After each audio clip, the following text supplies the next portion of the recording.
Graça e paz, minha amada igreja. Eu gostaria de convidá-los a abrir nessa manhã a Bíblia de vocês no livro de Josué. Josué, capítulo 7. Josué, capítulo 7, versículos de 1 a 6. Josué, capítulo 7, versículos de 1 a 6. Diz assim a palavra de Deus. Prevaricaram significa pecar, tá? Descumprir a lei, fraquejar, certo? Prevaricaram os filhos de Israel nas coisas condenadas, porque Acã, filho de Carmi, filho de Zabdi, filho de Zera, da tribo de Judá, tomou das coisas condenadas. A ira do Senhor se acendeu contra os filhos de Israel, enviando, pois, Josué de Jericó alguns homens a Ai, que está junto a Bet-Avém, ao oriente de Betel, falou-lhes dizendo: Subi e espiai a terra. Subiram, pois, aqueles homens e espiaram a Ai.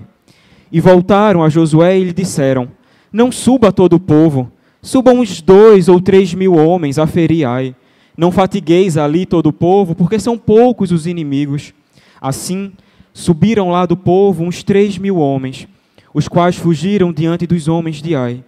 Os homens de Ai feriram deles uns 36, e aos outros perseguiram desde a porta até as pedreiras, e os derrotaram na descida.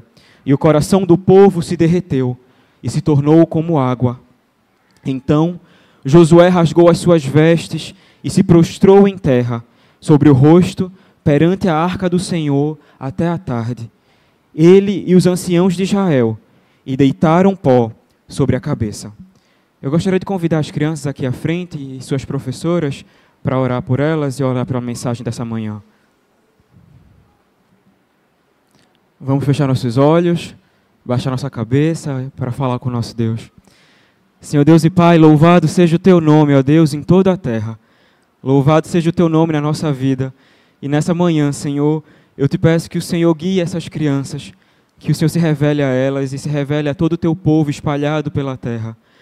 Te pedimos, ó Pai, que o Senhor nos ensine, que o Senhor nos transforme, que o Senhor nos permita, ó Deus, que o tempo aqui dentro seja proveitoso, que estejamos aqui de coração, sedentes pela Tua palavra, pela Tua presença. E eu te peço que o Senhor me use nessa manhã também, ó Deus, para falar aos meus irmãos aquilo que o Senhor tem me ensinado. Tem misericórdia deles, permite, ó Pai, que eles tenham atenção e guardem no coração as Tuas palavras.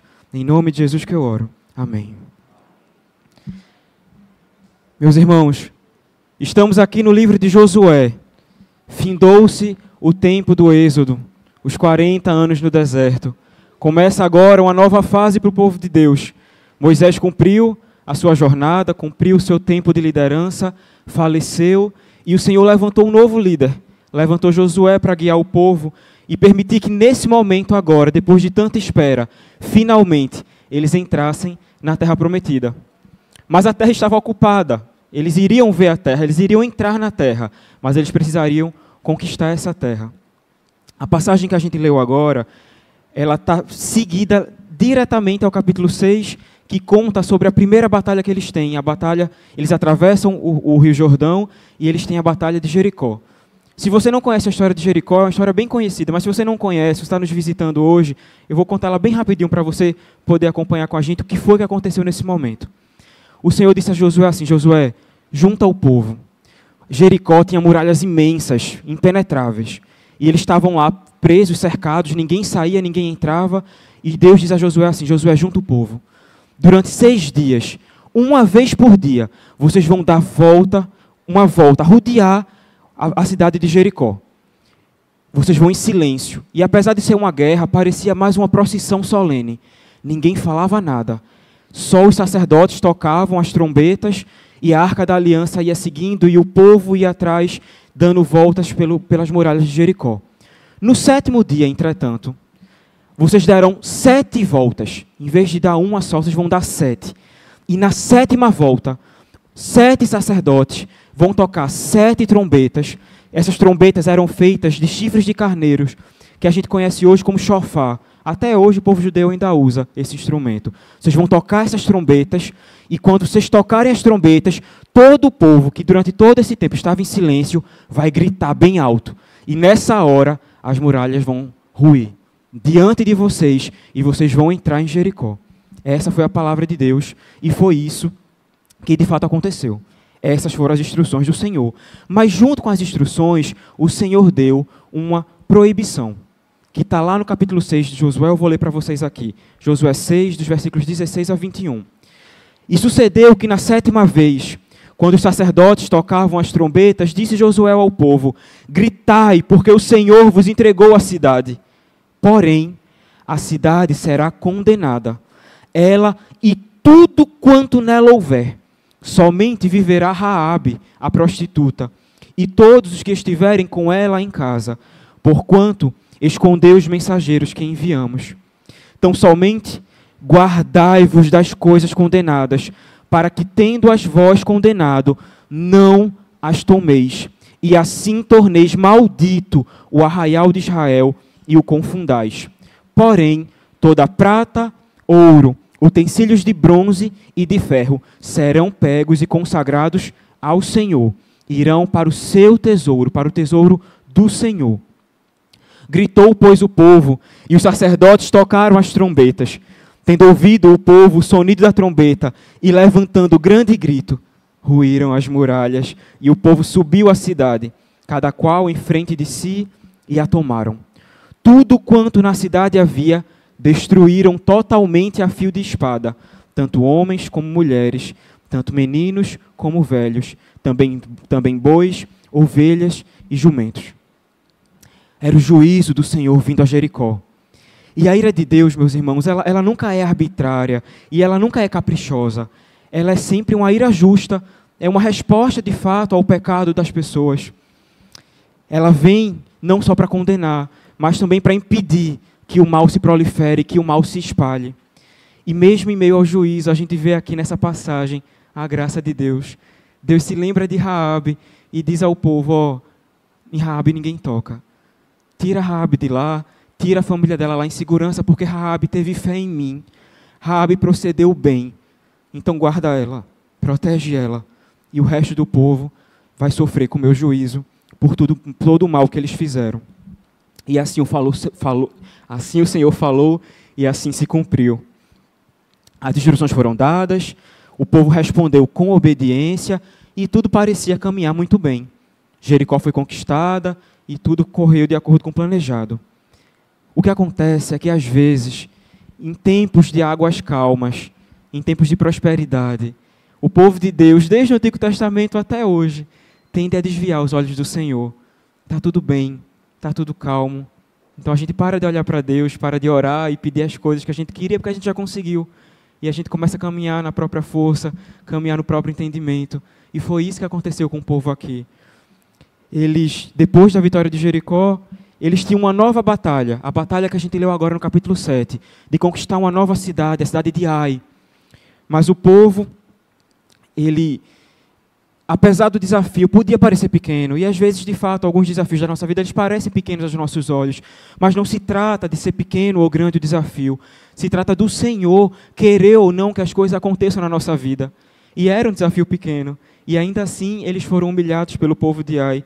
O povo agiu por impulso, não buscou a orientação do Senhor, não buscou entender qual era a direção do Senhor para aquela guerra santa que eles tinham que enfrentar, agiu pelo próprio braço e disse: não, é um povo pequeno, pega pouca gente, vai ser fácil, vamos embora e vai dar certo, não vai ter erro não. E eles saem de lá humilhados. A palavra diz para a gente que eles deram as costas para os inimigos. Quando você vai enfrentar alguém, você vai de frente. Se você deu as costas, é porque você teve que fugir. E Josué vai falar isso para a gente mais na frente. A gente saiu fugido diante do povo, um povo que a gente pensou que a gente ia ganhar deles facinho. Deu tudo errado. E não querendo envolver o Senhor, buscar o conselho do Senhor, confiando na sua própria percepção, o Senhor atendeu o coração desses homens, a oração deles de fazer o que queriam, de ser independentes. E eles foram sozinhos, sem o Senhor para a batalha, e como a gente sabe, tudo foi por água abaixo. Mas não foi só a presunção de Israel nesse momento que fez com que o povo perdesse essa batalha. Eu falei para vocês nessa manhã que junto com as instruções havia uma proibição do Senhor. O Senhor disse: Josué, ninguém toca em nada. destruam tudo em Jericó. A única coisa que vocês vão pegar é o ouro, a prata, o bronze e o ferro para mim, para consagrar ao meu tesouro. Mas ninguém toque em nada, ninguém pegue nada. E isso foi feito. Ninguém tocou em nada. Mas havia um homem, um único homem no meio do povo, chamado Acã. Ele pegou o que ele não devia, ele pegou as coisas condenadas e escondeu. Mas o Senhor vê. Acã é apresentado para a gente já no primeiro versículo aqui do capítulo 7, a passagem que a gente leu no começo da pregação. E eu vou ler de novo lá para vocês agora. Diz assim, o versículo 1 do capítulo 7. Prevaricaram os filhos de Israel nas coisas condenadas, porque Acã, filho de Carmi, filho de Zabdi, filho de Zera, da tribo de Judá, tomou as coisas condenadas. A ira do Senhor se acendeu contra os filhos de Israel. Meus irmãos, todos nós somos pecadores. Todos nós, eu não vou cansar nunca de repetir isso, porque essa é a verdade das nossas vidas. Mesmo depois de sermos salvos, precisamos de um Senhor, precisamos de um Rei, de alguém que nos instrua, que nos confronte, que nos exorte, que nos discipline às vezes. Nós continuamos precisando de Cristo. Nós não podemos sair excluindo do nosso meio qualquer um que peque, porque não sobraria ninguém. Nem nós ficaríamos aqui dentro. Então a gente tem que ter cuidado em como a gente trata o pecado das outras pessoas. Mas existem laranjas que de fato apodrecem o cesto. Há diferença entre pecar e viver em pecado. Há diferença em cair e nunca ter se levantado. Há diferença entre ter fé e ser só religioso. Tem pessoas que, de fato, a gente precisa se afastar. Tem relacionamentos que, de fato, a gente não deve manter. E a regra é simples, a Bíblia deixa isso claro para a gente. Nós não temos a opção de não conviver com incrédulos. Pelo contrário, devemos. Como é que a gente vai pregar a palavra para o mundo se a gente não estiver perto? A gente precisa estar junto dessas pessoas, salvar os perdidos, para poder falar para eles o que a gente ouviu um dia. Mas, se você não está sendo um influenciador, se os perdidos estão lhe influenciando mais do que você está conseguindo influenciá-los, é hora de dar uns passos para trás. É hora de abrir mão de alguns relacionamentos para você conseguir preservar a sua santidade. Porque isso é uma coisa muito séria para o nosso Deus. A gente cantou agora, santo, santo, santo é o nosso Deus. E Ele requer isso de nós. A gente precisa mostrar para o mundo quem Ele é, sendo parecido com Ele, sendo santo. Então tem horas que de fato a gente precisa tomar algumas tratativas nas nossas vidas em relação a determinados relacionamentos. A santidade precisa ser mantida e o Senhor conhecia o coração de Acã. Não era uma queda isolada, não era um pecado pontual. O Senhor conhecia os pecados dele, conhecia as intenções dele, e o Senhor havia sido muito claro: não toquem em nada, não peguem nada. E Acã pegou. E o pecado de um homem afetou todo o povo. A derrota veio para Israel, como o Senhor tinha dito que aconteceria. E você pode pensar assim, que injustiça. Eu fui para a guerra, eu lutei, eu dei as voltas, eu gritei, eu fiz tudo, eu não peguei nada e eu vou pagar pelo pecado de Acã. Sim, sim, porque o Senhor, desde o início, sempre teve como propósito nos manter como um único povo. Apesar da nação de Israel ser distribuída em tribos, a vontade do Senhor sempre foi muito clara: vocês são um só povo, vocês são um só corpo. A vitória de um é a vitória de todos, mas a derrota de alguns é a derrota de todos, e as consequências virão para todos. E sobre isso, o D.A. Carson, ele nos explica no seu comentário sobre o livro de Josué, dizendo o seguinte: o conceito de solidariedade nacional, a ideia de que os atos de um indivíduo afetam o grupo inteiro, ilumina outras passagens das Escrituras. E é o fundamento para a doutrina do pecado original da humanidade em Adão. E da mesma forma, para a justificação dos santos por meio de um, Jesus Cristo. E Paulo fala isso para a gente na carta de Romanos 5, versículo 8, Paulo diz assim: pois assim como por uma só ofensa veio o juízo sobre todos os homens para condenação, assim também, por um só ato de justiça, veio a graça sobre todos os homens para a justificação que dá vida. Deus queria a unidade de Israel no Antigo Testamento, assim como Ele quer hoje a unidade da sua igreja no Novo Testamento. O princípio é o mesmo, o Senhor não mudou e a sua vontade para o seu povo também não mudou. Nós somos um só corpo. Se um de nós consegue o emprego que tanto precisava, a gente se alegra com a vitória do nosso irmão. Por outro lado, se alguém tem uma perda muito grande, a gente chora com os que choram, ou pelo menos deveríamos fazer isso. Mas somos um só. A dor do outro é a nossa dor, a alegria do outro é a nossa alegria. E cada um responderá pelos seus pecados. Acã também vai responder pelos seus pecados. Mas existe esse princípio revelado do Senhor de que precisamos cuidar uns dos outros e de que os nossos pecados, direta ou indiretamente, afetam as pessoas que estão perto de nós. Não tem como fugir disso. E Acã também não teve como fugir disso. Os pecados de Acã trouxeram uma consequência terrível para o povo de Deus. E então, após a derrota visível e um contraste tão grande, eles tinham acabado de ser vitoriosos de uma forma tão gloriosa em Jericó. Na batalha seguinte, tudo dá errado, mas não por muito tempo. Os líderes de Israel viram, alguma coisa está errada. Não tem como a gente ter sido humilhado dessa forma depois do que a gente viu o Senhor fazendo. Tem alguma coisa errada. Então Josué e os anciãos, eles se voltam a Deus e perguntam: Senhor, o que foi que aconteceu? O que é que está dando errado aqui? Por que a gente passou por essa humilhação? Lá no versículo 7 do capítulo 7, diz assim: Disse Josué: Ah, Senhor Deus, por que fizeste este povo passar o Jordão para nos entregardes nas mãos dos amorreus, para nos fazerem perecer? Tomara nos contentáramos com ficarmos da além do Jordão. Ah, Senhor, que direi? Pois Israel virou as costas diante dos seus inimigos, dar as costas, fugir, humilhado. E o Senhor responde no versículo 11: Israel pecou e violaram a minha aliança. Aquilo que eu lhes ordenara, pois tomaram das coisas condenadas e furtaram e dissimularam e até debaixo da sua bagagem o puseram. Pelo que os filhos de Israel não puderam resistir aos seus inimigos, viraram as costas diante deles, porquanto Israel se fizera condenado. Já não serei convosco, se não eliminardes do vosso meio a coisa roubada. Pela manhã, pois, versículo 14, vos chegareis segundo as vossas tribos. E será que a tribo que o Senhor designar por sorte se chegará segundo as famílias. E o Senhor segue dessa forma. Ele faz o seguinte: vocês vão identificar a tribo. Depois vocês vão identificar a família. Depois vocês vão identificar a casa.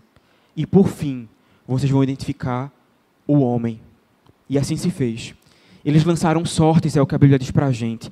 E essa é uma expressão estranha para a gente, né? Lançar sorte parece uma coisa mística, uma coisa que não parece encaixar bem. Mas naquele tempo, no Antigo Testamento, a Bíblia não fala disso nesse momento, mas normalmente o que eles usavam para lançar sortes eram o Urim e o Tumim.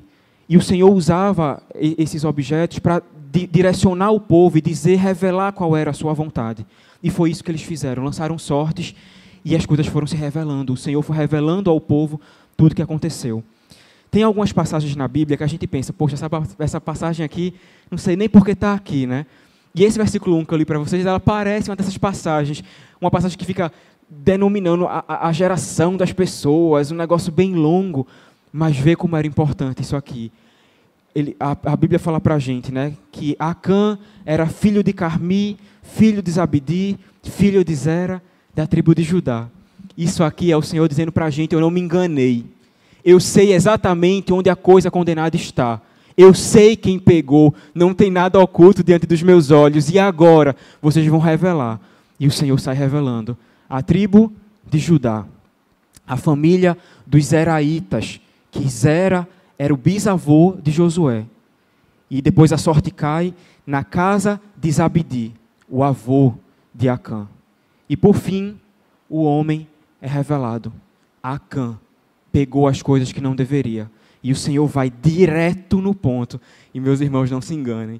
Assim como Ele sabe exatamente o que Acã fez, Ele sabe o que cada um de nós faz em secreto. Mas não existe secreto para o Senhor que tudo vê. O Senhor é onisciente e sabe de todas as coisas. E então, encurralado, Acã diz, no versículo 20, respondeu Acã a Josué e disse, verdadeiramente pequei contra o Senhor, Deus de Israel, e fiz assim e assim. Quando vi entre os despojos uma boa capa babilônica, e 200 ciclos de prata, e uma barra de ouro de peso de 50 ciclos, cobicei-os e tomei-os. E eis que estão escondidos na terra, no meio da minha tenda, e a prata por baixo. O Senhor tinha dito, não peguem nada. A prata, o ouro, o bronze e o ferro, vocês pegam para mim, para o meu tesouro. E aqui, Acã pegou o ouro, pegou a prata, não entregou ao Senhor, ficou para si, e ele ainda pegou uma capa babilônica. Meus irmãos, mas veja o que é o coração do homem. Ele enterrou tudo. Ele pegou uma capa que ele não ia nem poder usar. Quem em Israel tinha uma capa babilônica? Se Acã vestisse essa capa e saísse andando, todo mundo ia ver, Acã, que capa é essa? Tu pegou essa capa aonde? Mas a ganância do homem cega o coração dele. Acã pegou uma coisa que ele não ia nem poder desfrutar. Esse ouro e essa prata toda veio de onde? A gente acabou de sair do Egito, a gente recebeu coisas lá, tá certo? Quando a Bíblia fala isso, eles saíram e receberam coisas. Mas isso tudo agora veio de onde, Acã, que tu não tinha essas coisas? E Acã tenta esconder do Senhor e do povo, enterrando na sua terra, embaixo da sua tenda. E então, um detalhe importante, que passa despercebido às vezes, mas vê o que Acã disse. Eu vi, eu cobicei e eu tomei para mim. E não há nada de novo debaixo do céu. Não é a primeira vez que a gente vê essa história na Bíblia. Onde foi que a gente viu isso? Lá em Gênesis, no Éden. Eva viu, quis, cobiçou e pegou para si. A história se repete. Nada de novo debaixo do céu. A gente continua sendo infiel ao Senhor, mesmo tendo recebido tanto. O que é que Eva precisava para ter pego aquela fruta? O que é que Acã precisava agora, se o Senhor estava dando tudo a ele? E não só eles, o rei Davi também. O rei Davi viu, cobiçou e pegou para si, Batseba, aquilo que não lhe pertencia. A história se repete. E cabe a nós aprender com a palavra de Deus para quebrar esse ciclo. Impedir que essa história continue se repetindo na nossa vida. Para que a gente não queira as coisas que a gente não pode ter. Que a gente não cobice aquilo que o Senhor não vai nos dar, não nos permitiu ter. E então, o versículo 24 diz para a gente. Então Josué e todo Israel, com ele tomaram Acã, filho de Zera, e a prata, e a capa, e a barra de ouro, e seus filhos, e suas filhas, e seus bois, e seus jumentos, e suas ovelhas, e sua tenda, e tudo quanto tinha, e levaram-nos ao vale de Arcó. Disse Josué, por que nos conturbaste? O Senhor hoje te conturbará. E todo Israel o apedrejou. E depois de apedrejá-los, queimou-os. E levantaram sobre ele um montão de pedras, que permanece até o dia de hoje. Assim, o Senhor apagou o furor da sua ira, pelo que aquele lugar se chama o Vale de Arcó, até o dia de hoje. Meus irmãos, é um fim duro para um pecado, mas é a verdade. Se não houvesse a intervenção do Senhor, aquela laranja continuaria quebrando a aliança que Deus fez com o povo. E tentando esconder os seus rastros, acabaria por corromper todo o povo. Era isso que ia acontecer. E mais uma vez, em meio ao juízo, o Senhor demonstra graça em manter o remanescente fiel, em impedir que esse mal se proliferasse e alcançasse mais pessoas dentro do seu povo, para que o castigo não fosse definitivo sobre o povo de Deus. E diante de tudo isso que nós vimos essa manhã, meus irmãos, tem algumas lições que eu queria tirar com vocês sobre essa história de Acã e sobre tudo que o Senhor está nos ensinando. Primeira coisa, meus irmãos, é que com muito temor e com muito tremor diante de Deus, eu faço a vocês o alerta que eu tenho feito a mim mesmo. Nada está oculto diante de Deus. Ele é um Deus onisciente. Ele sabe todas as coisas e nada ficará nas sombras por muito tempo. O Senhor trará para a luz tudo o que você tem feito nas sombras. O Senhor trará para diante dele e diante do povo todos os nossos pecados, mais cedo ou mais tarde. Então, meus irmãos, corram do pecado. Fujam, abandonem, se desembaraçem do que está prendendo vocês, antes que o Senhor revele diante de todo o povo e espalhe a notícia e humilhe você para que você de fato entenda o peso da santidade de Deus. Nós estamos aqui dentro ouvindo todos os domingos a palavra de Deus. Nós temos a palavra de Deus na nossa casa, coisa que o povo de Deus não tinha. Nós já aprendemos o que precisávamos aprender, precisamos conseguir abandonar os nossos pecados. Da mesma forma, confiemos no Senhor, que sabe todas as coisas, mas também pode todas as coisas. Não tem batalha impossível, não tem batalha grande ou pequena para o Senhor. Se Ele quer, Ele abre a porta e ninguém fecha. Está difícil para você, parece impossível para você, para o Senhor Ele faz assim, e acontece. Então não duvide dEle, não haja pela sua própria força, pelo seu próprio entendimento. Confie no Senhor, não se precipite.